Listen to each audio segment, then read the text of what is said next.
Wow, this is a huge catfish, freshwater catfish.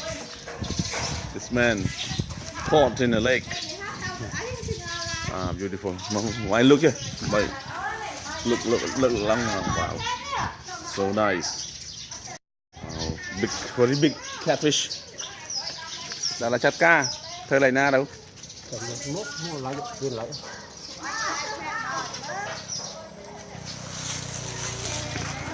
Nên anh cứ thằng kia mà này,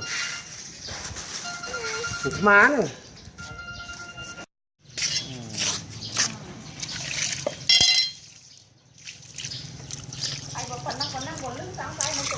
Very big catfish.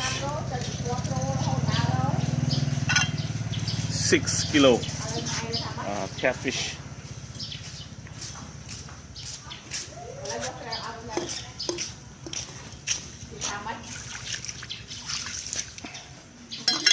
Khơi nghe ông à?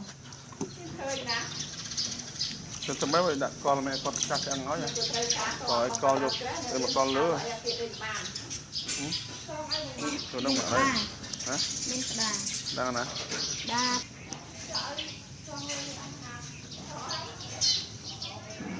Cầm vô, ra mà con món lạ đấy không? Tôi mới rụng.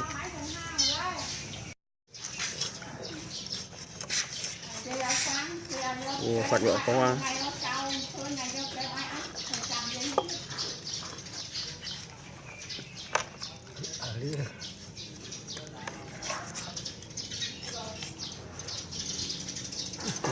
Sọt đó, sọt chú ấy. Nó lấy cay mong, cay cả hao ngồi mọc mọi người.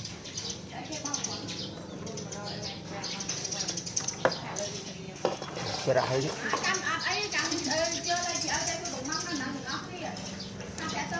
Điện đó trong nữa.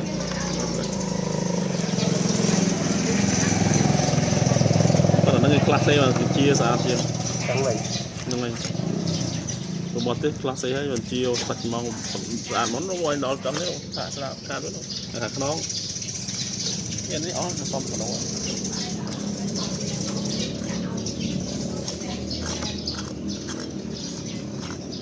Tu rồi. Thấy nó hô đâu hộp bộ của nó.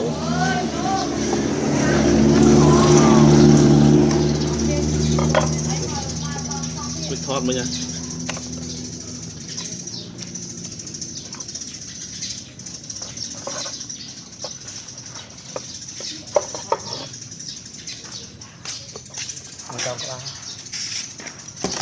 Người kia nó mà cháu chú tí rồi cho cháu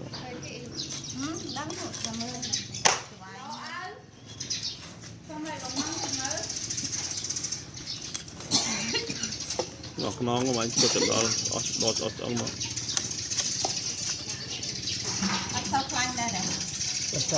thấy tao về hai lông băng tao khoai như hàng trăm nông hạ ní trong nông thủ món á mình sẽ chụp đây món ở đây là đi hạt pran nhá Hòm chiếc đấy nè.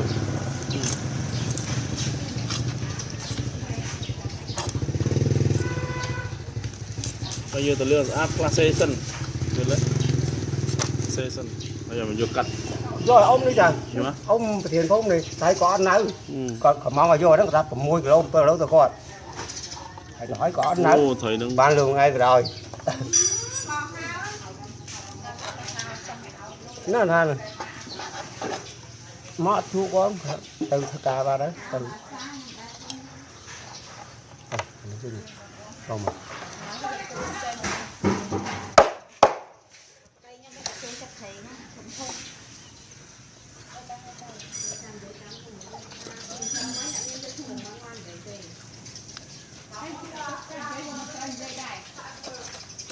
mà thấy là miếng thúng này miếng này đấy đó thấy nó miếng thúng này đấy miếng đó cái cắt gì mà nó một chục lên thành đáy ớt rồi đây nó là tôi miếng tươi chẳng nó thật tươi chặt lại với tươi đây cùng một tứ giờ địch phế đó nè cùng một phần nào này hết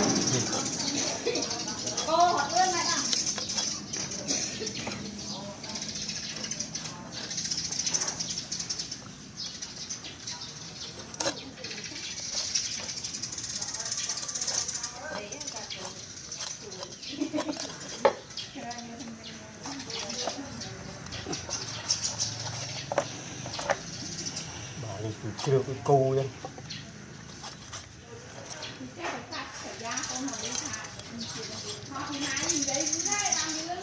nhà tôi nó bỏ có thôi và 2 ปีbịชนะมันปูbỏไปตกว่าชนะปีชนะแล้วต้องมัน mà đó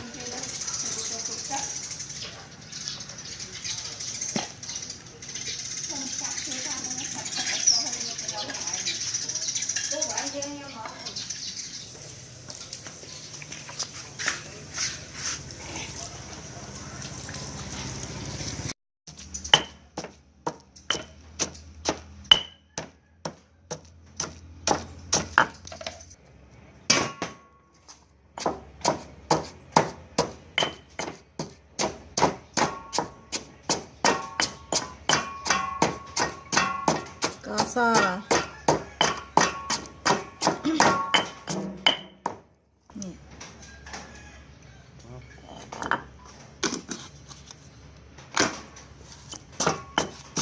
làm tê hả?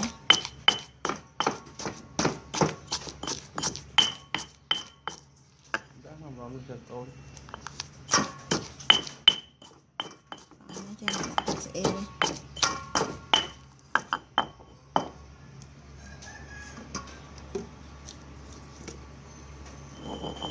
Here's how we make a sauce to marinate our catfish.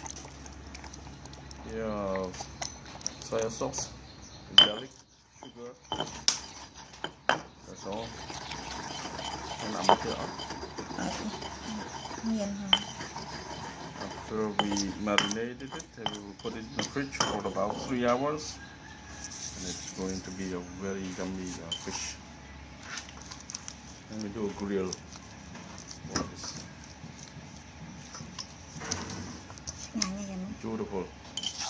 Bây giờ tôi vẫn đã còn nó không tôi được có sao sạch với nhau nữa. ngắn rồi. Chạm tới mấy không do sẽ không do thôn tôi đã cho đó thế bỏ nó sạch cũng sạch thấy nó quên nó vẫn cho do thôn tôi mới nhung anh đã các bạn nếu ta cái đa khẩu phải năng Cầu mẹ đã lại co ấy nè.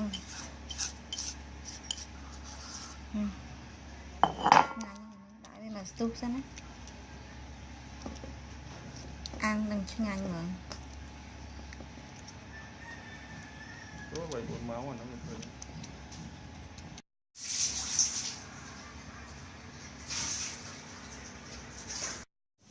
So this is a part of a 6 kilo catfish, freshwater catfish, and it's organic because it's caught in a lake here. And after 2 hours in the fridge, now we are going to grill this beautiful meat.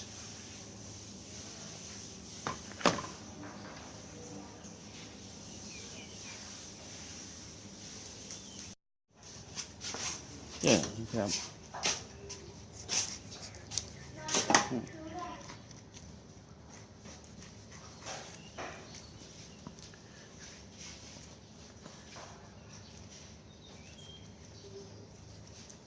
Ăn tới đi tới sao nè. Sao lạ vào thư đấy.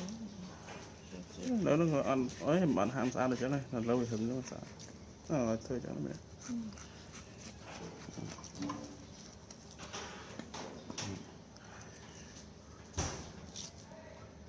Hay là thường nó đã. Nung ní có thơ cho bạn. Thường nó đã về nghe trôn sạch ấy.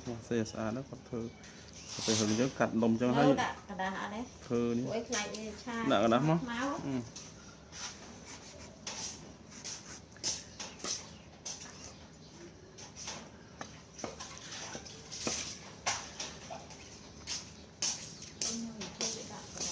Cái lỗ thì kẻ thì chặt nó bắn là nó xua rừng tây sọของน้ำมองลอยจังมองใส่สอจะมันเอาดอกแก้มองมันจะมาหิวว่ามันมุ้ยถมๆจัง